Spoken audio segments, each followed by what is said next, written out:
బ్రహ్మశ్రీ చాగంటి కోటేశ్వరరావు గారి ప్రవచనాంతర్గతం లలితాదేవ్యై నమః. లలితా సహస్రనామ ఫలం. ప్రతిరోజు లలితా సహస్రనామాన్ని చదవడం మహాఫలం. అలా వీలు కాని వారు శుక్రవారం చదివితే మంచిదే.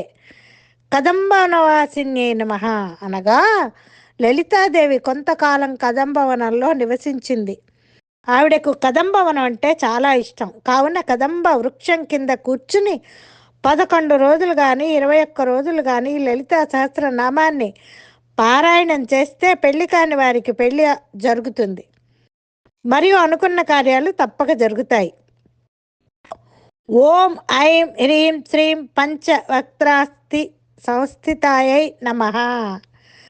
అస్థి అనగా ఎముకలు. ఈ మంత్రాన్ని ఎముకల నొప్పులతో బాధపడేవారు రోజు 108 సార్లు జపం చేసి నానబెట్టిన పెసలు అమ్మకు నైవేద్యం పెడితే ఎముకలు చాలా త్వరగా సర్దుకుంటాయి. బంధువులైనా ఈ మంత్రజపం చేసి తీర్థాన్ని ఇచ్చినా ఎముకలు సరి అవుతాయి.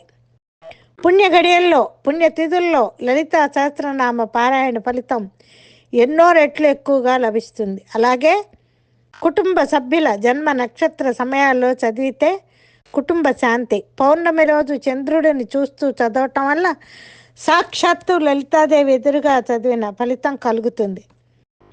లలితాదేవికి కలువ, మారేడు దళాలు, తులసి దళాలు, మల్లెపూలు ఇష్టం.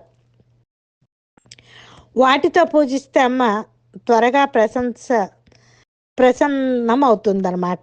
మనం గనక ఈ మారేడు దళాలు, తులసి దళాలు, మల్లెపూలు, కలువ పూలతో పూజిస్తే అమ్మ త్వరగా ప్రసన్నమవుతుంది. అలాగే నైవేద్యముగా పాయసము, పులగము, చిత్రాన్నము, పులిహోర, దానిమ్మలు, బూడిద గుమ్మడికాయ ప్రీతి. కావున పూజకు పిదప లలితాదేవికి పైన చెప్పినవి నైవేద్యం పెట్టి సకల శుభప్రదాన్ని పొందండి. సర్వేజన సుఖినో భవంతు.